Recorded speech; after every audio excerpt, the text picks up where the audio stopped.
Okay. Assalamualaikum. Waalaikumsalam. Okay. Sihat tak hari ni? Alhamdulillah sihat. Okay. Awak sekarang dekat rumah ke dekat kampus? Saya dekat rumah. Kat rumah. Okay. Sihat Alhamdulillah. Okay. Kat rumah tu mana kat selesa tak? Selesa tak untuk jalan sehari ni? Uh, Setakat ni selesa lah dengan sekarang-sekarang macam ni sebab kat rumah, saya dekat rumah and saya pun, tempat duduk saya pun selesa untuk buat sesi. Okay. Okay. Alhamdulillah. Okay. Baiklah. Sebelum tu saya kenalkan diri saya dulu. Saya Nur Syazana binti Muhammad Zuri. Okay. Saya adalah kaunselor anda pada hari ini. Jadi boleh tak awak perkenalkan diri awak, nama siapa, tinggal kat mana, umur berapa? Okay. Nama saya Nur Aina Munira binti Zulkafli. Boleh panggil saya Aina. Saya berumur 22 Ah, tahun. Saya tinggal di Bagan Datuk, Perak. okay, bagian Datuk Perak. Oh, jauh juga tu. Okey, baiklah. Sebelum kita akan cerita yang seterusnya, saya nak tanyalah dekat Aina. Sebelum ni pernah tak Aina buat sesi kaunseling individu ke, kaunseling kelompok dengan mana-mana orang dah? Okey, sebelum ni saya pernah jalankan sesi kaunseling individu dengan kaunselor berdaftar lah.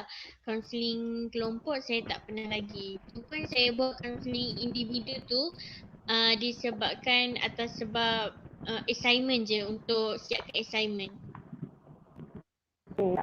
Kiranya adalah juga kan pernah merasai jugalah macam-mana sesi kaunseling tu berjalan, betul? Betul. Okey. Okey, dalam sesi kita kali ni, saya berpegang kepada satu etika, iaitu etika kerahsiaan, di mana segala perbualan antara kita berdua tidak akan dibawa atau bercerita kepada mana-mana pihak yang lain.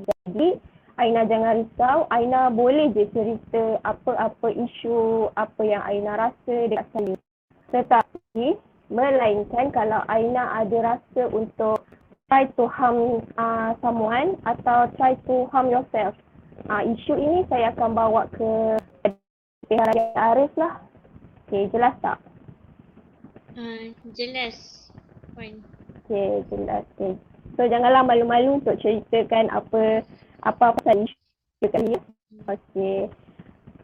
Okay, jadi sesi pada hari ini, Aina nak ceritakan apa? Tentang isu apa dekat saya? Okey. Saya sebenarnya pun tak sure saya nak ceritakan apa. Tapi saya rasa saya nak menceritakan tentang kehidupan lah. Kehidupan saya belajar online ni. Sebabnya bila saya belajar online ni, saya rasakan uh, saya tak dapat nak mendisiplinkan diri saya macam mana saya berada dekat universiti. Sebabnya bila kita belajar kat U kan, contoh kelas saya pukul 8.30.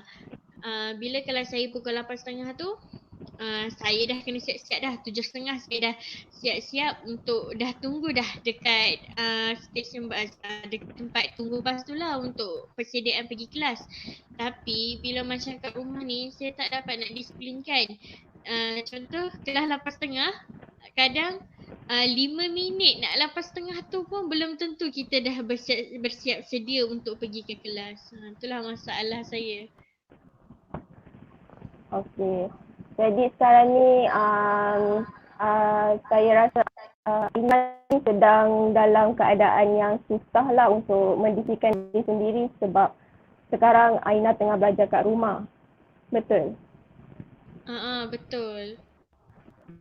Okey, saya nak tanya Aina. Kalau Aina ada dekat rumah, kelas pukul 8.30, biasanya Aina bangun pukul berapa? Okey. Saya ni kalau kelas 8.30, kebiasaannya bergantung pada saya lah sebab biasalah kadang lepas waktu subuh tu ada kalanya tidur balik kan, ada kalanya saya tak tidur balik. Jadinya dia macam ni tau, sebab biasa even lepas subuh pun memang saya tak tidur balik, saya akan duduk atas katil. Jadinya bila kelas kita 8.30 tu, kadang lagi 5 minit 8.30 tu pun tak bangkit lagi daripada katil tu. Maksudnya kadang ada juga kelas yang bila saya malas sangat, saya duduk je. Maksudnya sambil kelas tu sambil dekat atas katil lah. Maksudnya kita tak ada duduk atas meja ke apa ke. Macam tu lah. Okay. So, apa yang Aina kata tu, kiranya Aina tak tidur lah kan lepas subuh untuk yang kelas 8.30. Jadi, kenapa tidak Aina buat benda yang sama macam sebelum ni Aina buat dekat kampus juga. Macam Aina cakap tadi, kampus Aina dah siap-siap masa lepas subuh, terus siap pakai baju, pakai tudung. And then, duduk sekejap, then macam awal daripada sebelum pukul 8.30 tu dah tunggu dekat dalam so why not Aina try buat benda yang sama, cuma ada kelainan sikit. Macam contohnya Aina dekat rumah, lepas subuh tu Aina boleh pergi jogging ke, buat exercise ke, or kalau rasa macam penat sangat, mungkin Aina boleh tidur sekejap and then buat alarm. Buat alarm untuk maksudnya nanti Aina boleh sedar lah untuk pukul 8.30 nanti. Saya faham sebab saya pun pernah merasai benda yang sama. Macam kelas pukul 8.30 pun saya akan rasa mengantuk. Okay. Mengantuk semua. Then try lah untuk buat exercise sebelum kelas mula. So mungkin ada rasa cergas, lebih cergas. Macam tu. Selain ada tak isu apa-apa selain daripada untuk selain isu untuk mendisiplinkan diri tu? Ada okay. isu? Isu yang lain-lain tu mungkin inilah isu tentang tugasan. Bila kita online ni, kita sedia maklum lah sebab beban tugasan tu makin banyak sebab ada subjek yang 100% coursework kan. Jadi ada kalanya saya rasakan macam ada satu masa saya ada waktu yang saya tertekan lah sebab macam bebanan kerja tu terlalu banyak. Sebab bila kita duduk kat rumah, kita punya tanggungjawab tu bukan tanggungjawab sebagai pelajar dan menjurus pada kelas je lah. Tanggungjawab kita dekat rumah, kita ada tanggungjawab juga sebagai anak. Jadi hal-hal kerja rumah pun kita kena buat. Jadi pembahagian masa tu kita kena bahagikan. Bila masa kita nak buat assignment, kerja sekolah, bila mananya kita nak buat kerja rumah. Jadi itulah masalahnya tentang pengurusan untuk menyiapkan assignment. Okay, saya faham apa maksud Aina. Maksudnya agak susah lah untuk divide masa sebagai pelajar dan sebagai anak dekat rumah. Okay, sebelum tu saya nak tanya Aina. Aina ada tak slow talk dengan mak lah? Biasa mak je kan yang selalu suruh kita buat kerja rumah kan? Ada tak try to slow talk dengan dia? Okay. Ada tak bagi tahu jadual pembelajaran Aina untuk sehari tu? Maksudnya bila waktu free Aina, ada tak? Okay. Saya ada juga cakap lah, maksudnya cakap dengan mak ayah saya yang saya sekian-sekian waktu ni saya ada kelas, sekian-sekian saya ni ada waktu kelas. Ada kalanya mereka faham, ada kalanya kurang faham lah sebab macam ni. Sebabnya mereka sedia maklum bahawa contohlah kelas saya hari Ahad Rabu saya ada 4 kelas. Pagi 1 kelas, petang saya ada 3 kelas. Jadi mereka sedia maklum dah jadual waktu saya. selalunya setiap hari, maksudnya kalau saya kat rumah biasanya saya akan masak. Jadi kalau macam hari Ahad Rabu tu, saya memang tak masak lah. Sebab memang jadual waktu saya sangat pack lah. Sebab tak ada ruang lah untuk saya buat kerja. Kerja macam saya cakap tadi, masak tadi kan. Yang bagi saya, mak ayah saya ni kurang faham sikit bila di luar waktu. Maksudnya waktu malam hari. Waktu malam hari untuk buat-buat, kadang malam kan, kadang mak suruh lipat kain, kadang suruh iron baju. Jadinya sebab malam sebolehnya saya nak siapkan assignment, tak pun saya nak menelaahkan mana yang patut. Jadi itulah. Tapi mereka masih lagi memahami saya daripada segi waktu kelas semua. Cuma kadang-kadang je lah. Tak apa. Sekurang-kurangnya ibu bapa ni faham lah. Mungkin ada setengah tu mungkin mereka lupa yang Aina ni masih bergelar pelajar, cuma yang membezakannya Aina belajar di rumah. Biasanya memang ibu bapa semua begitulah. Tapi tak apa. Aina dah try hard untuk divide masa Aina sebagai pelajar untuk siapkan assignment apa semua, and sama saya juga Aina dah try hard untuk menjalankan tanggungjawab Aina seorang anak. Saya nak tanya sikit, Aina ada rasa terbeban tak? Terbeban dengan seorang pelajar sekaligus dengan tugas untuk menjadi seorang anak dan ketika belajar di rumah ni. Okay. Sejujurnya itulah kalau kita kata kita tak terbeban, sebab tugasan kita semakin bertambah. Memang saya merasakan sedikit terbeban. Sebabnya ialah kerja macam saya cakap tadi, assignment tu sendiri dah bertambah. Kita tambahkan lagi dengan kerja rumah. Jadi berdouble perkara yang kita perlu buat. Walau macam mana pun, sebenarnya saya rasa saya enjoy je. Saya enjoy duduk dekat rumah sebab dia bagi saya ada pro dengan kontra lah. Sebabnya bila saya dekat rumah ni, walaupun saya terpaksa buat kerja lain, walaupun saya terpaksa uruskan apa yang mak ayah saya minta saya laksanakan, dan dalam masa yang sama saya juga kena pergi kelas semua, tapi at the same time saya rasa happy sebab duduk rumah. Sebabnya mak ayah saya pun dah tua kan, jadi kita ni tak ada rasa macam risau bila kita duduk rumah, mereka pun ada depan mata kita. Di sebaliknya bila saya dekat you tadi, memanglah macam kurang beban semua kan, sebab macam bila kat you ialah sebab bukan 100% coursework, tapi ada kalanya pun saya rasa macam kat you rasa susah hati kan, mak ayah saya buat apa, mak ayah saya sihat ke. Tapi bila kat rumah memang terbeban, tapi dalam masa sama saya okey lah. Okey, kiranya sekarang Aina dah dapat terima kenyataan yang Aina belajar kat rumah dalam masa yang sama pun menjalankan tugas sebagai seorang anak dan pelajar. Kiranya Aina tak rasa terbeban langsung, betul? Kebebanan tu masih ada. Rasa terbeban tu masih ada. Cumanya orang kata saya dapat mengawal lagi lah. Dia dalam keadaan yang terkawal. Sebab macam saya cakap tadi, bebanan tu tetap ada. Tapi disebabkan saya, bersekitaran saya, mak ayah saya ada depan saya. Jadi saya rasa macam okey lah.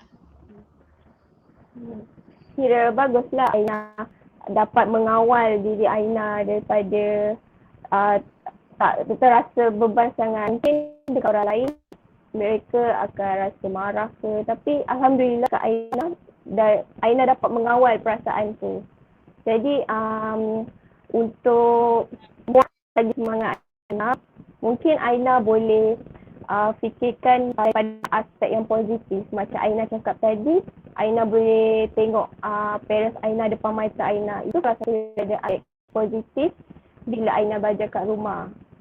Dan bila kita buat sesuatu ni, cuba fikirkan ke arah yang lebih positif. Jadi bila kita fikir ke arah positif tu, kemungkinan ia membantu kita lagi jadi positif. Faham? Faham. InsyaAllah saya akan cuba mempraktikkannya dan Okay. akan menjadi seorang yang lebih positif daripada yang sebelum ni. Okay, betul tu. Try to be positive, okay? Okay, selain daripada isu masalah mendisiplinkan diri, isu rasa agak terbeban dengan tugas pelajar dan tugas anak dalam asrama, ada tak isu-isu lain yang boleh kongsi dengan saya? Setakat ni saya rasa dua isu tu je lah, isu yang menjadi keutamaan saya lah, yang saya rasa macam lain daripada yang lain lah. Yang lain saya boleh ada juga masalah lain, tapi tak adalah macam orang kata teruk berbanding dua isu yang saya ceritakan tadi. Okay, tak apa. Okay. Aina nampak tak apa lepas Aina bercakap dengan saya secara online ni, Aina nampak tak apa yang lepas ni Aina perlu buat untuk mengatasi isu yang Aina cakap dengan saya tadi? Agak-agak Aina nak buat apa lepas ni? Okay. Sejujurnya saya rasa macam lega sebab dapat meluahkan isi hati saya sewaktu sesi kaunseling ni lah. Sebabnya yelah, dekat rumah ni kita tak ada kawan-kawan. Kawan-kawan semua duduk jauh. Jadi tak ada tempat untuk saya bercerita sebab saya pun anak bongsu. Kakak memang saya seorang je kat rumah, melainkan mak ayah saya. Jadi 3 orang je kat rumah. Saya memang tak ada sesiapa pun untuk luahkan. Sedih. Tak ada siapa pun untuk luahkan. Jadi Tak apa. saya rasa bersyukur sebab saya dapat luahkan. Saya rasa happy, saya rasa lega. Dan apa yang saya cuba untuk praktikkan lepas ni, saya harap saya menjadi lebih yang positif dan saya harap saya mampu menghadapi bebanan ini dengan ingatlah bahawa walaupun tanggungjawab kita sebagai anak, tanggungjawab kita sebagai pelajar tu semua ada, orang kata, ada kebaikannya, ada pahalanya yang dapat kat kita nanti, insyaAllah. Lepas tu saya rasa saya akan cubalah untuk lebih memahami mak ayah saya pun saya akan jelaskan pada mereka dengan lebih mendalam dan saya harap mereka lebih memahami saya dan saya lebih memahami mereka sebab mungkin ini daripada perspektif saya sendiri kan macam ni. Mungkin mak ayah saya yang dah berusia tak tahu kan, dia mungkin tak tahu saya macam mana pembelajaran online ni. Macam tu lah.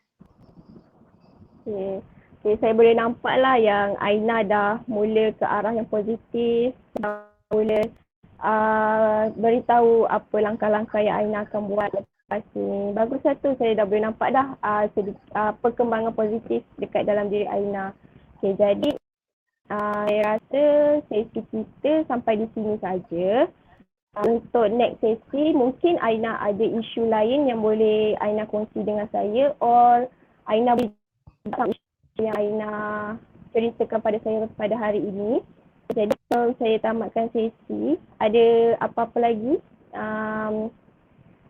nak beritahu dekat saya sebelum sesi tamatkan?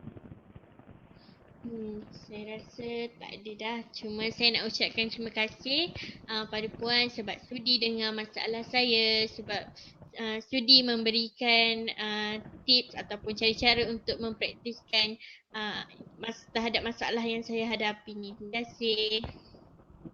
Sama-sama Aina. Okey. Kita jumpalah dekat next sesi yang seterusnya, okey? Assalamualaikum. Salam.